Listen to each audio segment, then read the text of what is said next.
चीन में इन दिनों कोरोना कोहराम मचा रहा है। सरकार ने डेली कोरोना अपडेट देना बंद कर दिया है, लेकिन इंटरनेशनल न्यूज रिपोर्ट्स बता रही हैं कि वहां हालात कितने डरावने हैं। अस्पताल कोरोना मरीजों से अटे पड़े हैं। मुर्दा घरों में शवों को रखने की जगह नहीं बची है। अंतिम संस्कार के लिए लंबी वेटिंग है। आखिर चीन से कहां और क्या चूक हुई जो हालात उसके नियंत्रण से बाहर जाते दिख रहे हैं? इसका जवाब छिपा है कोरोना के खिलाफ दुनिया की दो सबसे विशाल आबादी वाले देशों की रणनीति के फर्क में। भारत ने जो 2-2.5 साल पहले किया, चीन वही कदम अब उठा रहा। चीन की शी जिनपिंग सरकार पर कोरोना से जुड़े आंकड़ों को छिपाने के आरोप लग रहे हैं। वहां ओमिक्रॉन के सब वेरिएंट BF.7 कहर बनकर टूटा है। हालात कितने डराने वाले हैं, इसका अंदाजा वहां के टॉप हेल्थ ऑफिशियल्स के लीक नोट से समझा जा सकता है। ब्लूमबर्ग न्यूज और फाइनेंशियल टाइम्स ने पिछले हफ्ते लीक हुए आधिकारिक दस्तावेजों के हवाले से बताया कि दिसंबर महीने के शुरुआती 20 दिनों में ही चीन में कोरोना संक्रमण के करीब 25 करोड़ मामले सामने आए। इस हिसाब से चीन की 18% आबादी तो एक महीने के भीतर ही कोरोना की चपेट में आ गई। 20 दिसंबर को एक ही दिन में कोरोना के 3 करोड़ 70 लाख नए मामले सामने आए। दोस्तों, जब पूरी दुनिया कोरोना से करहा रही थी, देशों में तालाबंदी का दौर चल रहा था, तब चीन का हाल ऐसा था जैसे कुछ हुआ ही ना हो।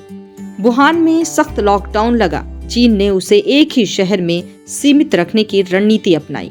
वुहान से इतर इलाकों में संक्रमण फैलने से रोकने के लिए राष्ट्रपति शी जिनपिंग ने बेहद सख्त जीरो कोविड पॉलिसी अपनाई। एक भी केस मिला तो पूरा इलाका सील। वुहान से इतर चीन के अलग अलग इलाकों में संक्रमण के मामले सामने आने लगे। जीरो कोविड के जुनून में जगह जगह सख्त पाबंदियां लगाई गई। फैक्ट्री में काम चल रहा, लेकिन वर्कर घर नहीं जा सकता, वो वहीं पर कैद है। कोई चाहकर भी घर से बाहर नहीं आ सकता। दुनिया को जब लॉकडाउन और सख्त पाबंदियों की सीमा समझ आ चुकी थी, लेकिन शी जिनपिंग का जीरो कोविड जिद बरकरार रहा।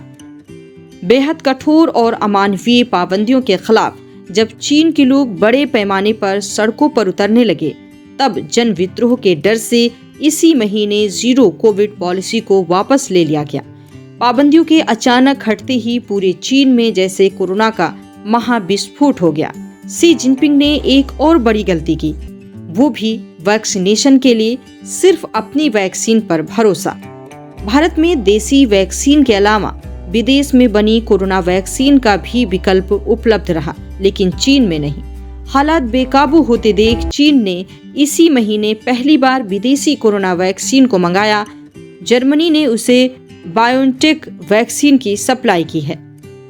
वहीं आज खबर ये भी आ रही है कि चीन से इटली पहुंची एक फ्लाइट के आधे यात्रियों के कोरोना संक्रमित पाए जाने से हड़कंप मच गया। इससे चीन से दूसरे देशों में कोरोना फैलने का खतरा और बढ़ गया है। यही वजह है कि भारत और अमेरिका समेत 7 देशों ने चीन से आने वाले यात्रियों को विमान में सवार होने से पहले कोविड नेगेटिव रिपोर्ट पेश करना जरूरी कर दिया है।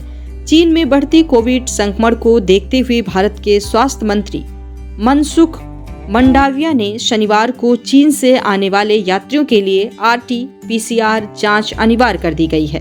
फिलहाल आप भी सतर्क रहें और एहतियात बरतें और ताज़ा अपडेट के लिए बने रहें द दस्तक 24 के साथ। नमस्कार।